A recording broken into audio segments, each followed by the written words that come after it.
You ever stop and think about ChatGPT, how it can just write a perfect email for you, or how an AI can create a stunning image from just a few words? Well, it turns out that pretty much every single one of these massive AI breakthroughs we see today can be traced back to one single revolutionary research paper from 2017. And today, we're going to break it down. All right, so here's our roadmap. First, we'll get into the big problem that researchers were stuck on. Then, we'll unpack their wild new idea called attention. After that, we'll take a peek under the hood of the model they built, see how it absolutely demolished the competition, and finally, we'll look at the incredible revolution it kicked off. So, to really get why this paper was such a game changer, you have to understand how things were done the old way. Before 2017, AI that worked with language had, well, a pretty serious speed limit. Back then, the top models were these things called recurrent neural networks, or RNNs for short, and they worked a lot like how you and I read a book, one word at a time, left to right. Now that sounds logical, right? But it created this huge fundamental problem that was holding the entire field back. It's the reason early AI was so bad at things like summarizing a long article or just holding a decent long conversation. And this right here, this slide, gets to the absolute heart of the problem. For those old RNNs, the longer the sentence, the more steps it took to process.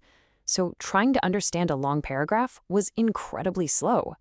But even worse, the model would kind of start to forget what it read at the beginning by the time it got to the end. That made it almost impossible to connect ideas that were far apart. This was the bottleneck. So the researchers came along with this radical, almost deceptively simple idea. They asked, what if the model didn't have to read word by word? What if it could just see the entire sentence all at once? And here it is, the core thesis of the entire paper. I mean, listen to that. They weren't just suggesting a little improvement. They were basically saying, let's throw out the entire playbook. No more of this sequential stuff. We're going to replace it all with this one powerful concept, attention. And that new mechanism is called self-attention. So instead of going one by one, it lets the model look at every single word in a sentence at the exact same time. And for each word, it can figure out which other words are the most important for understanding its context, no matter how far away they are. Probably the best way to get this is with an analogy. So let's say you're trying to understand the word it in a long sentence. That word is your query. It's like walking up to a librarian and asking, hey, what does it refer to? The model then takes your query, that little word it, and it compares it to all the other words in the sentence. You can think of these other words as the keys. It's like the librarians scanning the titles on every single book in the library to see which ones match your question. And finally, based on which keyword is the best match, the model pulls the important information, the value, from that word. So if the word robot from earlier in the sentence was the best match, the model instantly understands that it means the robot. It found the context in a single step. So, okay, this idea is really elegant, but how does it actually work? Well, it's the engine inside a new architecture that the authors gave a very cool, simple name, the transformer. At a high level, the model has two main parts. You've got an encoder that reads and understands the input text, and a decoder that generates the new text, like a translation. But the really revolutionary part is that both of these are built from stacks and stacks of these powerful self-attention layers. And here's where it gets even more brilliant. They didn't just use one of those librarian mechanisms. They used 8 of them, all working in parallel. It's literally like having a whole team of specialist librarians. One is looking for grammatical connections, another's looking for who did what to whom, all at the same time. It's just massively parallel and super efficient. Okay, but wait a second. This brings up a huge question. If you're looking at all the words at once, how do you know the difference between the dog chased the cat and the cat chased the dog? If order doesn't matter, the meaning is lost, right?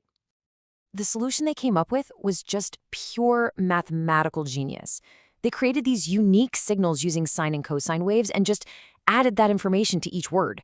Think of it like giving every single word its own unique GPS coordinate in the sentence. That way, the model always knows not just what a word is, but exactly where it is. So the theory was beautiful, the math was clever, but the really big question was still on the table. Did this thing actually work? To find out, the team put their transformer to the test on one of the toughest jobs in AI, machine translation. And they didn't pick an easy one. They went right for the heavyweight title fight, the WMT 2014 benchmark for English to German translation. This was the industry standard, and they were putting their brand new model up against all the reigning champs. The result sent a shockwave through the field. The transformer hit a BLEU score of 28.4. Now, a BLEU score is just a way of measuring how good a machine's translation is. And getting a score 2 full points higher than the previous best model, that's not just an improvement. In this field, that is a monumental leap. But this is the knockout punch. Just look at this table. Not only did the transformer get a higher quality score than everybody else, but look at the training cost. It did it using a tiny fraction of the computational power. It trained in just 3.5 days on only 8 GPUs.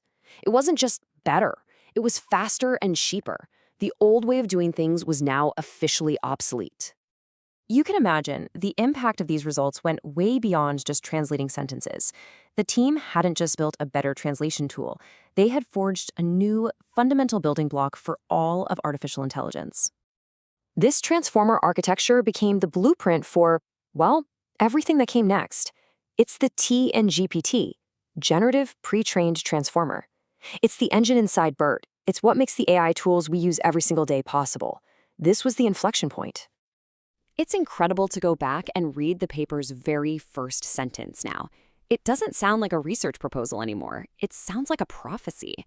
They basically pointed at the old kings of the field and then calmly unveiled their successor. And that leaves us with this one big, fascinating question that really echoes the paper's iconic title.